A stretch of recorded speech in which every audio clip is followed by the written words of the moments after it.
귀한 아침 저는 내가 한 일을 인하여 나를 기억하여 주세요. 거기 좀 빠진 게 있는데요. 한번 따라서 해보시기 바랍니다. 내가 한 일을 인하여 나를 기억하여 주세요. 이러한 청구가 클레임이 우리가 하나님 앞에 서는 날 우리가 이루어져야 될 줄로 압니다. 주님, 제가 한 일을 인하여 저를 기억해 주세요. 오늘 저는 느헤미야서를 이제 마지막 장을 같이 나누면서 지도자 한 사람이 얼마나 중요한가를 새삼 느끼게 됩니다. 지도자 한 사람 때문에 과연 공동체가 어떻게 변화될 수 있는가를 생각하면서 저와 여러분이 느헤미야 같은 그런 지도자가 되기를 주님의 이름으로 축원합니다. 우리 주님께서는 에스겔서에서도 말씀하셨죠. 성 무너질 때를 막아설 자 한 사람, 그 사람을 찾으면 그 성을 무너뜨리지 않겠다고 하셨습니다. 저는 저와 여러분이 성 무너진 데를 막아서는 그런 사람 되시기를 다시 한번 주님의 이름으로 축원합니다. 여러분, 세상이 지금 혼탁해진다고 불평할 것만 아니라 과연 나는 이 혼탁한 세상에서 어떤 위치에 있는가, 나는 어떠한 사명을 감당하고 있는가 자신을 돌이켜보면서 혼탁한 세상에 무너진 곳을 막아서서 세상을 정말 지키는, 변화시키는 저와 여러분이 되기를 간절히 소원합니다. 여러분, 오늘 본문은 그렇습니다. 이제 아닥사스다 왕 32년이에요. 그러니까 성벽을 완공시킨 다음에 32년이면 12년이 지났어요. 그리고 느헤미야가 지금 페르시아에 갔다가 돌아오지 않고 있는 동안에 어떤 일이 일어났던 걸 보여주고 있습니다. 최고 지도자, 정말 공의와 사랑을 실천하는, 정말 하나님께 늘 기도하는 신실한 지도자가 부재 중이었더니 예루살렘에 있는 백성들의 마음이 해해지면서 그들이 다시 옛날 죄악으로 되돌아가고 있는 모습을 보여주고 있습니다. 이런 백성들의 모습 속에서 은혜 받고 열심히 주님을 섬기다가 우리도 세상을 기웃거린 적이 있잖아요. 그런 우리의 모습을 발견하면서 우리가 다시 한번 경각심을 갖게 되는 귀한 계기가 되기를 간절히 소원합니다. 오늘 저는 느헤미야가 한 일에 대해서 초점을 맞추면서 오늘 말씀을 나누길 원합니다. 여러분 잘 알다시피 느헤미야는 포로로 잡혀갔던 사람이 아니고 포로로 잡혀갔던 사람의 자손이에요. 포로로 잡혀갔던 사람의 자손인데 그것도 포로로 잡혀간 지 100년이 지난 다음에 태어난 거예요. 그러니까 어떤 면에서 보면 느헤미야는 오늘날로 말하면 페르시아권이다 이거죠. 우리 미국에 오래 살다 보면 어떻게 됩니까? 여기에서 자녀들이 태어나면은 겉은 한국인 같은데 전혀 속은 그렇지 않아요. 그래서 한국에서 이걸 속어로 바나나라고 부르더라고요. 바나나. 겉은 노란데 아시안인데 속은 미국 사람처럼 생각하는 거죠. 조금 나쁜 의미로 이렇게 말하고 있는데요. 그럴 수밖에 없습니다. 페르시아에 오랫동안 정착해서 살았던 민족의 자손입니다. 그럼에도 불구하고 오늘 어떤 일이 벌어졌습니까? 느헤미야 1장에 보면 예루살렘 성이 소화됐다는, 불타버렸다는 이야기를 듣고 고향에서 온 동생의 이야기를 듣고, 그리고 보통 그 페르시아권이라면은 이렇게 생각하기 쉽죠. 안 됐네. 참 안 됐네. 어떻게 복구돼야 될 텐데 이렇게 하고 끝날 수가 있습니다. 한번 상당히 안 된 일이라고 할 수가 있습니다. 그러나 어떻게 합니까? 그는 그 이야기를 들으면서 금식을 해요. 식음을 전폐하고 하나님 앞에 슬피 울면서, 하나님 어떻게 해서 우리 조상의 성읍이 이렇게 회파되었습니까? 하나님 이 일을 어떻게 합니까? 무엇을 느낍니까? 책임감이에요. 느헤미야의 책임감입니다. 성벽이 무너졌던 소식, 그리고 그게 방치되었다는 이야기를 듣고 책임감을 느낍니다. 오늘 하나님이 찾으시는 사람은 바로 교회에 대한 책임감을 갖는 그런 직분자인 줄로 믿습니다. 여러분, 정말 교회에 대해서 책임감을 갖는 그런 사람 때문에 오늘의 한국교회가 있는 거예요. 한국교회에 대한 책임감을 누가 가졌습니까? 우리 믿음의 선배들이 가졌어요. 자기가 그 교회를 지켜야 될 사람인 것처럼 하나님 앞에 때로는 철회하면서 금식하면서 그렇게 매달렸습니다. 때로는 교회 재정이 어려울 때는 본인이 채워가면서 몸부림을 치면서 교회를 지켰습니다. 그런 사람들이 있었기 때문에 오늘의 한국에 기독교도 있는 줄로 믿습니다. 저는 저와 여러분이 느헤미야를 본받아서 영적인 책임감을 갖는 저와 여러분이 되시기를 주님의 이름으로 축원합니다. 여러분이 책임감이라는 건 너무너무 중요해요. 첫 번째로 중요한 건 영성입니다. 하나님 앞에 늘 기도하고 깨어있는 영성. 정말 경건된 삶을 사는 영성. 그게 없는데 무슨 책임감을 또 갖겠습니까? 정말 중요한 것은 여러분이 깨어있는 거예요. 예배와 기도로 깨어있는 거예요. 그리고 책임감 갖는 겁니다. 저는 미국의 대통령들 중에서 지미 카터 대통령에게 참 도전을 받아요. 여러분 잘 아시다시피 지미 카터 대통령은 재임 시에 인기 없었어요. 인기 순위 지지도하면 뚝 떨어졌었어요. 그럼에도 불구하고 그가 퇴임한 다음에 그는 정말 존경받는 대통령이 됐어요. 퇴임한 다음에 그는 어떤 일을 했습니까? 즉시로 주일학교 교사로 돌아갔어요. 자기가 섬기던 교회 주일학교 교사로 돌아갔습니다. 그런가 하면 세계 곳곳에 다니면서 집짓기 운동의 봉사자로 일했어요. 한국에까지 와서 집짓기 운동 봉사를 했어요. 한국에 그가 왔을 때 청와대는 발칵 뒤집혔어요. 미국의 전직 대통령이 집짓기 운동을 하고 있다니까 한국 정부가 너무 부담스러운 거예요. 부랴부랴 비서관을 보내가지고 그를 만찬에 초대합니다. 그러나 지미 카터 대통령은 정중히 그걸 거절하고 본국으로 돌아가요. 이유는 단 한 가지예요. 주일학교 교사로 섬겨야 합니다. 세상에 한 나라의 대통령이 초청하는 만찬보다도 주일학교 교사의 직분이 그렇게 귀하단 말입니까? 이 책임감 때문에 지미 카터 대통령은 하나님 앞에 귀하게 쓰임받게 되고 존경받는 인물이 된 줄로 믿습니다. 오늘 여러분들 여러 가지 어려운 상황 속에서도 하나님 나라를 여러분이 지켜야 될 책임이 있다고 느끼고 많은 사람들 중에서 왜 납니까? 그러지 않냐고 하나님 나라의 책임감을 가지고 하나님 나라에서 눈물로 기도하고 교회를 위해서 불철주야 애쓰는 여러분이야말로 하나님이 기뻐하시는 영적 직분자인 줄로 믿습니다. 사랑하는 여러분, 계속해서 하나님 나라에 대한 책임감을 가지고 저 여러분이 함께 정진하게 되기를 다시 한번 주님의 이름으로 축원합니다. 오늘은 한 사람의 초점을 맞춰 드리길 원합니다. 오늘 느헤미야를 이렇게 보면서요, 한 사람이 바로 서는 게 얼마나 중요한가. 느헤미야가 정말 세상을 변화시키는 지도자가 되기까지 제일 중요했던 것은 아마도 자기 자신과의 싸움인 것 같아요. 저는 신앙생활에 있어서 가장 중요한 것이 자기 자신과의 싸움이라고 생각해요. 다른 사람과의 싸움이 아닙니다. 누구하고 어떤 관계가 맺히면 많이 힘들지만 그러나 그 근본이 어디에 있냐면 나 자신과의 싸움에서 먼저 무너지는 거예요. 나 자신과의 싸움에서 무너질 때 우리는 다른 사람의 관계 속에서도 힘들어집니다. 근데 느헤미야가 경건 생활을 유지할 수 있었던 건 항상 자기 자신과의 싸움에서 승리했던 것입니다. 우리 갈라디아서 6장 17절에 보면 이렇게 말씀하고 있습니다. 같이 한번 갈라디아서 6장 17절 같이 읽어봅니다. 시작. 내가 이르노니 너희는 성령을 좇아 행하라. 그리하면 육체의 욕심을 이루지 아니하리라.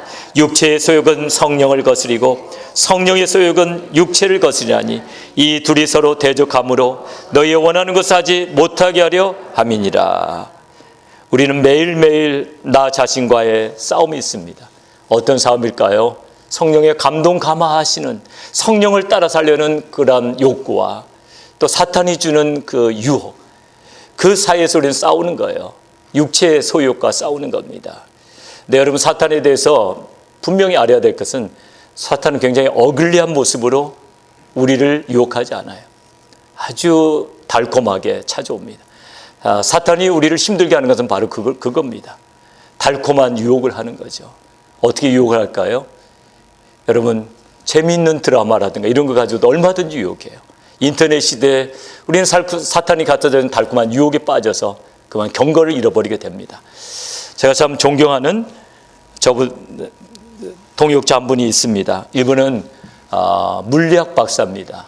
이분은 미국 정부에서 여러 가지 그 과학적인 걸 연구를 했습니다. 무슨 적이 미사일을 쏠 때 그걸 방어하는 거, 또는 해적 깊은 곳에서 전파를 보내는 거, 이런 것들, 그런 것들 연구하는 아주 브레인이었어요. 근데 이분이 샌디에고에서 은혜를 받으시고 그 좋은 자리를 내려놓고 이분은 이제 신학교를 가서 목회자가 됩니다. 그래서 그것만 해도 참 존경스럽죠. 부인도 무슨 학교 교장이었는데 그거 둘이 다 그걸 내려놔요. 그러나서 하나님 앞에 전적으로 헌신합니다. 그런데 그분을 이제 우리 총회에서는 귀하게 여겨가지고 신학교 학장으로 임명합니다. 그분이 학장으로 임명되면서 우리 신학교가 튼튼히 세워집니다. 정말 훌륭한 분이에요. 저희 교회 집회도 하셨는데요. 저희 교회 집회 와서도 많이 은혜를 끼치고 가셨습니다. 근데 그분이 이런 간증을 하셨어요. 눈코 뜰 데 없이 바쁜데 방학이 됐습니다. 방학이 됐으니까 얼마나 이제 마음이 편합니까? 조금 여유가 생겼죠. 그러던 어느 날 큰 상자로 무슨 소포가 하나 이렇게 배달이 됩니다. 딱 보니까 누가 보낸 드라마였어요. 이게 허준이라는 그 드라마였습니다. 뭐 큰 상자로 한 박스를 보낸 거예요. 그래서 속으로는 좀 한심하다는 생각이 들었습니다. 아, 내가 학장인데, 내가 목사인데 뭐 이런 걸 선물로 보냈을까 하고 한쪽 구석에 밀어놨어요. 그러다가 시간도 좀 있고 그러니까 심심하니까 또 성의가 좀 궁금해서 하나를 빼가지고 1번을 보게 됩니다. 1번을 보는 순간에 그는 감탄을 합니다. 세상에 이렇게 잘 만든 드라마가 있을까? 너무 감동적이다. 그래가지고 이제 주야장창 보는 겁니다. 한 박스를 다 봤을 때 어떤 일이 벌어졌을까요? 이쯤이면 됐다. 그게 아니죠. 다른 거 뭐 또 감동적인 거 없는가? 다른 거 여기에 문제가 있는 거예요. 하나만 보고 이제 끝나면 괜찮은데 항상 어떻게 됩니까? 사탄이 갖다 주는 미끼는 그거예요. 그래가지고 그보다 또 나쁜 거, 더 자극적인 거, 이렇게 가기 때문에 경건을 잃어버린 겁니다. 여러분, 우리가 세상을 어떻게 끊고 살겠어요? 문제는 세상의 유혹이 달콤해서 그냥 경건을 잃어버리는데, 저는 느헤미야가 위대하다는 게 뭐냐면요, 느헤미야가 뭐 하던 사람이죠? 페르시아에서 자기의 직책이 뭡니까? 술 맡은 관원장이에요. 술 맡은 관원장이 뭐합니까? 왕의 연회에 주로 참석해가지고 그걸 주관하고 어떻게 합니까? 왕하고 같이 왕이 건배하면 술 맡은 관원장도 어떻게 합니까? 들어서 건배하죠. 그러잖아요. 그러니까 술 마실 기회가 얼마나 많습니까? 그럼에도 불구하고 이 사람은 경건한 사람이었다는 것, 자기 자신의 싸움과에서 승리했던 사람이라는 것, 바르게 살려고 몸부림쳤던 사람이라는 것. 그래서 예루살렘 소식이 들려왔을 때 그걸 남의 이야기를 듣지 않아요. 마음 아파하는 거예요.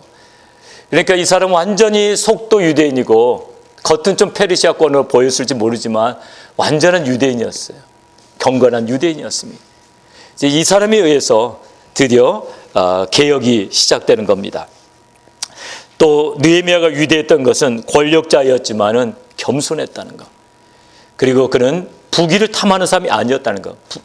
재물은 많이 가지고 있었어요. 워낙 직책이 높으니까. 그러나 그는 교만하지 않았어요. 제가 제3세계에 가보면요, 권력 가진 사람들 대단해요. 심지어는 무슨 시장이라고 그러는데, 타지키스탄에 가면 두산베 시장이라고 그러는데 한 번 그 사람 어디 갈 때요, 대통령 행차처럼 요란해요. 경호 차량들이 막 달려가고, 혹시 자기 암살당할까 봐서 얼마나 경호를 많이 하는지 몰라요. 그런데 느헤미야를 보십시오. 느헤미야는 어떻게 하니까 낮은 백성들과 함께 됩니다. 그는 유대 총독으로 부임해가지고 자기의 샐러리를 받지 않아요. 그걸 다 가난한 사람들에게 나누어줍니다. 자기 재산을 축내어가지고 가난한 백성들과 함께합니다. 그러면서 가난한 사람들의 어려움에 그는 귀를 기울입니다. 바로 컴패션을 가진 사람이에요. 궁일이 여기는 마음을 가진 사람. 그러니까 공의로운 사람이면서 또 컴패션을 가진 사람. 이 사람에 의해서 유대의 계획이 시작되는 겁니다. 저는 느헤미야를 세 가지 각도로 이렇게 정리해 봤어요. 여러분이 말씀 듣고 나면 다 기억 못해요. 그래서 여러분에게 조금이라도 남으라고 세 가지로 느헤미야를 정리해 봤습니다. 제 나름대로 그냥 정리해 본 겁니다. 느헤미야는 바로 이런 사람이 아니었을까. 신약의 성경 구절을 대입시켜 봤어요. 구약에 살았지만 신약에 살았다면 이런 사람이었을 거다. 첫 번째로는 어떤 사람입니까? 온유한 느헤미야. 예수께서 어떻게 말씀하셨죠? 나는 마음이 온유하고 겸손하니 나의 멍에를 보고 내게 배우라. 온유한 사람이었습니다. 바로 컴패션을 가지고 있었고 백성들과 함께 되었죠. 힘든 이웃들과 함께 됐던 사람. 같이 읽어봅니다. 성경 구절 같이 읽습니다. 시작. 나는 마음이 온유하고 겸손하니 내 멍에를 베고 내게 배우라. 그리하면 너희 마음이 쉼을 얻으리니. 온유한 성품이 지도자로서의 자질입니다. 두 번째로는 의로운 느헤미야. 사람이 온유하지만 너무 무르다. 이렇게 되면 문제가 있죠. 강직했죠. 아주 강한 데가 있었죠. 악에 대해서는 굉장히 강한 사람이었습니다. 그럼 그 옆에 성경 구절 같이 읽어봅니다. 시작. 악은 모든 모양이라도 버리라. 악에 대해서 물러 터져면 안 됩니다. 세 번째로는 신념의 느헤미야. 제 설교에는 부르도자라고 써놨습니다. 부르도자. 뭔가를 추진하면 끝까지 밀고 나가는 거예요. 이 부르도자 같은 그 신념이 있었기 때문에 느헤미야가 며칠 만에 예루살렘 성벽을 재건했죠? 며칠 만에? 며칠? 벌써 잊으셨나요? 느헤미야 강의한 지 몇 달 안 되는데 벌써 잊어버리셨어요. 52일 맞췄습니다. 저번에 퀴즈 잘 맞추시더니 맞추셨어요. 52일 만에 완공시켰죠. 52일입니다. 부르주자 같은 그 신념. 지금 대적들이 자기를 막 해치려고 하는 그 상황 속에서 어떻게 합니까? 한편에는 칼을 차고 한편에는 망치를 잡고 작업을 진행하잖아요. 그래갖고 52년 만에, 52년이 아니라 52일 만에 완성을 시키게 됩니다. 저는 느헤미야서를 보면서 정말 이분을 우리가 본받아야 되겠다, 이런 마음을 갖게 됩니다. 느헤미야 5장에 가보면요, 부자들이 가난한 형제들에게 고리를 취합니다. 높은 이자를 취해가지고 결국 가난한 사람들이 빚을 많이 지고 자녀들을 종으로 팔게 되는 그런 형편에 몰리게 됩니다. 그때 느헤미야는 귀족들과 관리들을 모아놓고 엄히 꾸짖고 이자를 다 돌려주게 됩니다. 바로 크리스찬으로서 기본 영성을 갖춘 거예요. 바로 이런 영성을 갖춘 사람을 하나님이 귀하게 쓰시는 줄로 믿습니다. 오늘 느헤미야가 했던 세 가지 숙정 작업을 봅니다. 숙정 작업. 첫 번째 숙정 작업을 봅니다. 첫 번째 숙정 작업에 대해서 저는 역사 바로 세우기 운동이라고 써놨습니다. 역사 바로 세우기 운동. 한번 따라서 해보시기 바랍니다. 역사 바로 세우기 운동. 오늘 본문의 내용을 보면 모압 사람과 암몬 사람을 출애시킵니다. 모세의 책이라는 건 모세의 오경을 말하는데 신명기 23장 3절부터 6절까지를 보시면은 같이 보시면은 이런 내용이 적혀 있습니다. 신명기 23장 3절부터 6절을 같이 읽습니다. 시작. 암몬 사람과 모압 사람은 여호와의 총회에 들어오지 못한다. 그들에게 속한 자는 10대뿐 아니라 영원히 여호와의 총회에 들어오지 못한다.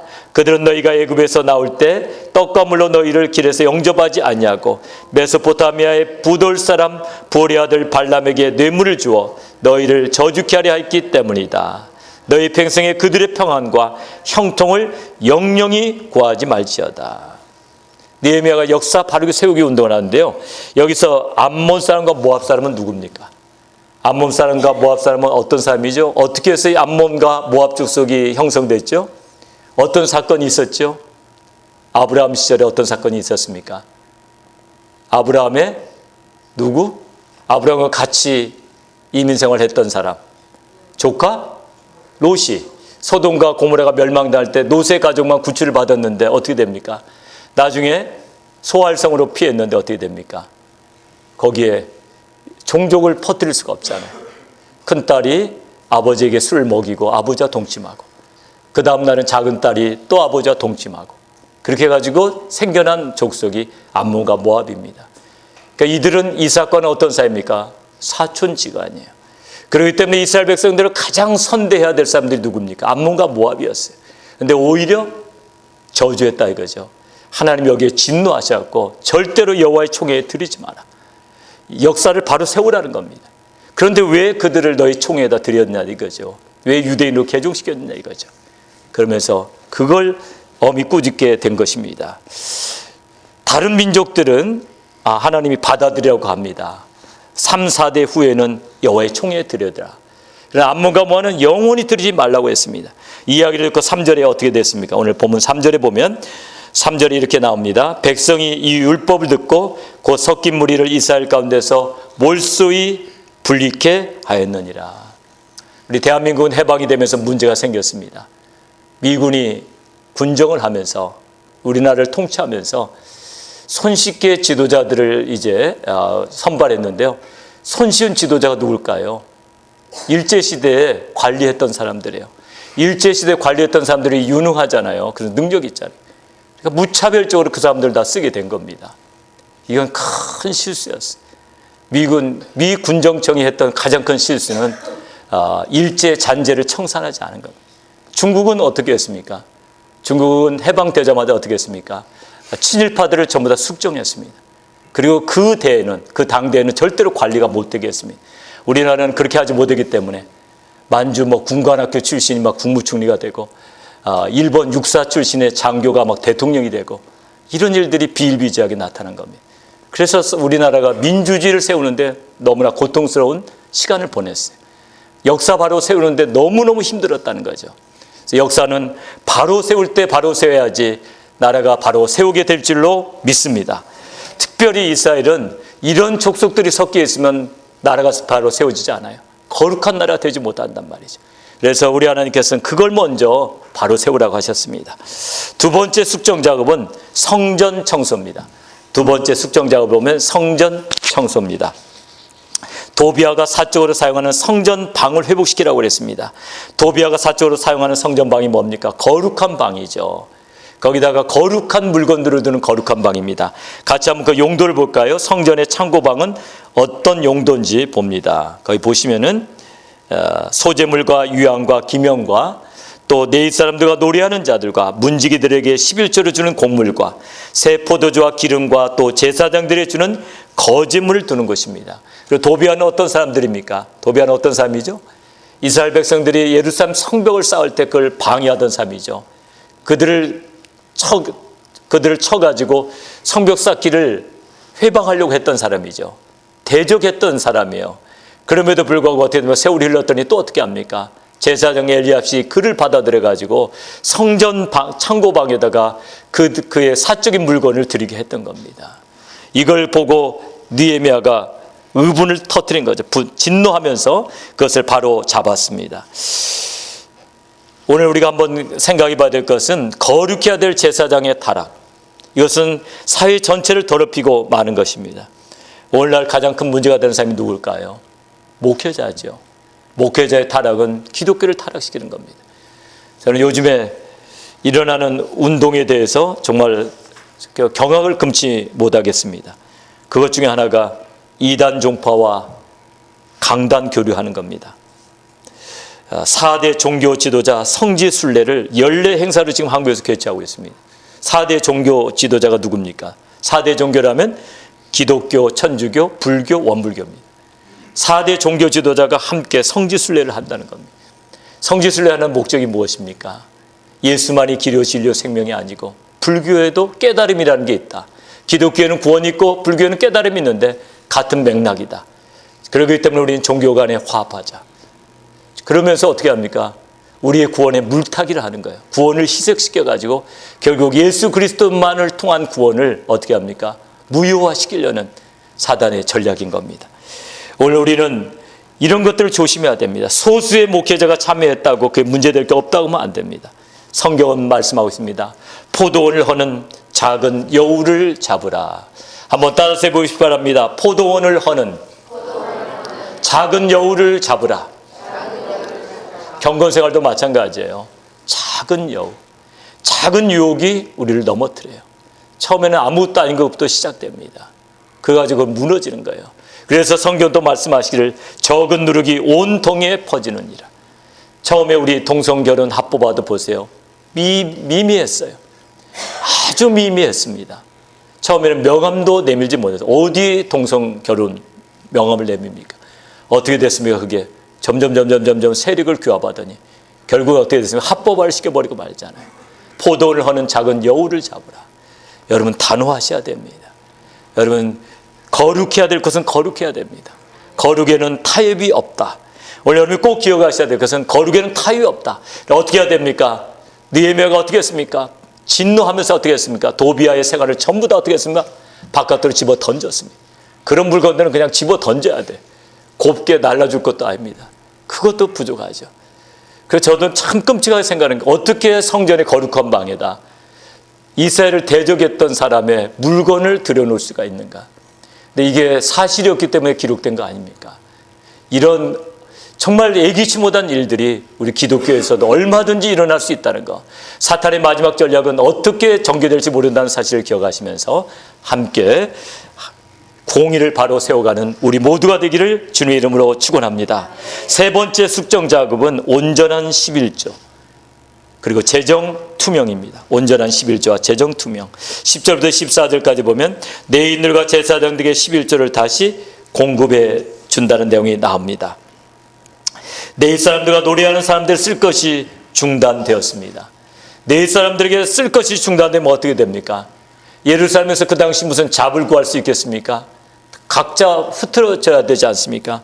그러니까 어떻게 됩니까? 성전은 또 어떻게 됩니까? 성전 봉사는 다시 해이지고 만 것입니다. 이 모든 일들이 최고 지도자가 부재했던 그 기간 동안에 이루어진 것입니다. 그러니까 느헤미야가 다시 왔을 때 어떤 일이 벌어집니까? 다시 11조가 드려지기 시작합니다. 한 사람의 리더십, 이게 얼마나 중요한가. 그래서 오늘 우리에게 정말 필요한 사람이 누굴까요? 느헤미야 같은 사람이에요. 느헤미야 같은 사람만 있다면 우리 교회가 얼마나 튼튼해질 것인가, 그런 생각을 하면서 하나님 정말 느헤미야 영성을 본받게 해달라고 우리 모든 목회자들이 기도할 뿐 아니라 또 여성 직분자들이 기도해야 됩니다. 느헤미야 같은 영성, 자기 자신에 대해서 철저한 것. 두 번째는 어떻게 됩니까? 가난하고 힘든 백성에 대한 궁일이 여김. 더 나아가서는 어떻게 됩니까? 불의를 바로 세우려는, 공의를 바로 세우려는 철저한 개혁 정신. 이런 것들을 가지고 우리가 나갈 때 교회가 튼튼히 세워질 줄로 믿습니다. 우리 마지막 14절을 같이 한번 읽어봅니다. 마지막 14절. 우리 같이 읽어봅니다. 시작. 내 하나님이여, 이 일을 인하여 나를 기억하옵소서. 내 하나님의 전과 그 모든 직무를 인하여 나의 행한 선한 일을 도말하지 마옵소서. 우리가 이 세상 끝날 때 간절한 소원이 무엇일까요? 더 많이 놀았어야 하는데, 더 많이 맛있는 걸 먹었어야 하는데, 더 좋은 집에서 살았어야 하는데, 이런 사람이 몇 사람이 되겠습니까? 이 세상 떠날 때는 내가 좀 더 가치 있게 살았어야 하는데, 내가 좀 더 보람 있게 살았어야 되는데, 무엇보다도 내가 주께서 맡기는 사명을 잘 감당했어야 되는데, 이런 마음 아니겠습니까? 수요일에 어떤 목사님의 간증을 잠시 말씀드린 적이 있어요. 수요일 날 제가 말씀드리는 그 목사님은 지금 현재 서울 은혜교회에서 목회를 잘 하시는 분이에요. LA에서 서울로 파송돼 가지고 정말 목회를 이렇게 잘 하시는 분인데, 총회에 참석하면서 부교육자들을 많이 데리고 왔습니다. 비행기 값이 아까우니까 가장 싼 비행기를 찾았더니 500불짜리가 나왔어요. 서울 LA 500불. 이야, 싸다. 그래서 이제 그 비행기표를 끊었는데, 나리따를 경유해서 가는데, 나리따에 착륙하기 전에 한 20-30분 전에 거기에 소나기 억수같이 내려가지고 비행기가 막 갑자기 추락하기 시작하는데 걷잡을 수 없습니다. 거기서 막 통성기도 방언기도, 예수의 이름으로 명하노니 잠잠해질지어다. 아무리 클레임해도 비행기는 계속 요동칩니다. 마지막으로 했던 기도가, 하나님 이번 한 번만 살려주시면 제가 사명 잘 감당하겠습니다. 예수님의 이름으로 기도합니다. 아멘 하는 순간에 이게 딱 잠잠해진 거예요. 그래서 이분이 총회 참석하기 전에 은혜를 다 받았다는 거예요. 총회 참석하기 전 무엇이 중요한 것인가? 무엇이 중요한 것입니까? 사명이라는 거죠. 사명보다 중요한 게 없습니다. 우리가 이 세상 떠날 때는 우리가 이 땅에서 어떻게 사명 감당했느냐, 그거 가지고 가는 거예요. 아버지 집에 가서 우리가 내놓을 것이 무엇이겠습니까? 세상에 학력이나 경력을 내놓겠습니까? 여름에 재물을 내놓겠습니까? 우리가 내놓을 수 있는 건 어떻게 우리가 사명을 감당했는가, 내가 어떤 일을 했는가, 그거밖에 내놓을 것이 없는 줄로 압니다. 오늘 본문의 말씀 제목을 기억하셔야 돼요. 하나님, 내가 한 일을 인하여 나를 기억하여 주세요. 다시 한번 따라서 해보셔야 합니다. 내가 한 일을 인하여 나를 기억하여 주세요. 오늘은 많이 뜻깊은 날입니다. 이곳에서는 마지막 예배를 드리게 되는 거죠. 일부 예배 때 참 감회가 무량해서 일부 예배 때 많은 눈물로 예배를 드렸습니다. 2부 예배 때는 이제 1부 예배 때 너무 많이 울어가지고 잠잠해졌어요. 제가 진정이 됐어요. 그래서 하나님 앞에 감사를 드려요. 2부 예배까지 계속 연장됐으면 좀 그런데 감회가 큽니다. 하여튼 하나님이 이곳에서 많은 은혜를 주셨어요. 제가 정말 감사한 것은 많은 제자들이 배출됐습니다. 사역자들도 나왔습니다. 예수를 알지 못하던 사람들이 노방에서 전도되어 가지고 오늘 예수를 알게 되었고 본교의 안수집사가 되고 직분자들이 된 것을 볼 때 얼마나 감사한지 몰라요. 전에는 교회를 그냥 나가고 싶을 때만 나갔던 분들이 이곳에 와서 열심히 변화받고 열심히 섬기는 분들이 우리 교회에 있습니다.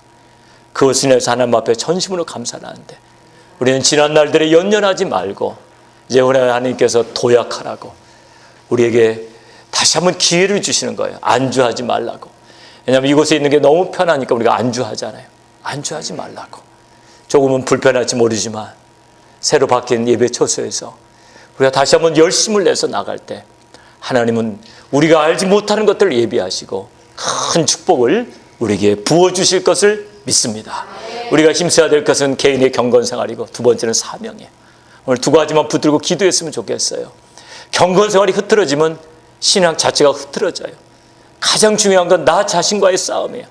나 자신과의 싸움에서 실패하면요, 다른 사람의 관계도 다 엇나가고 마는 거예요. 그래서 나 자신의 관계가 어떤가 본인은 알잖아요.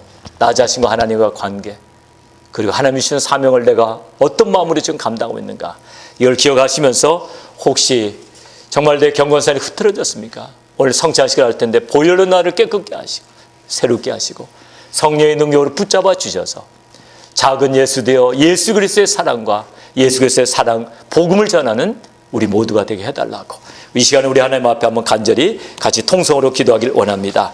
오늘 말씀을 위해서, 오늘 성찬식을 위해서 우리 하나님 앞에 한 목소리로 같이 우리 주님 앞에 간절히 같이 통성으로 기도하겠습니다.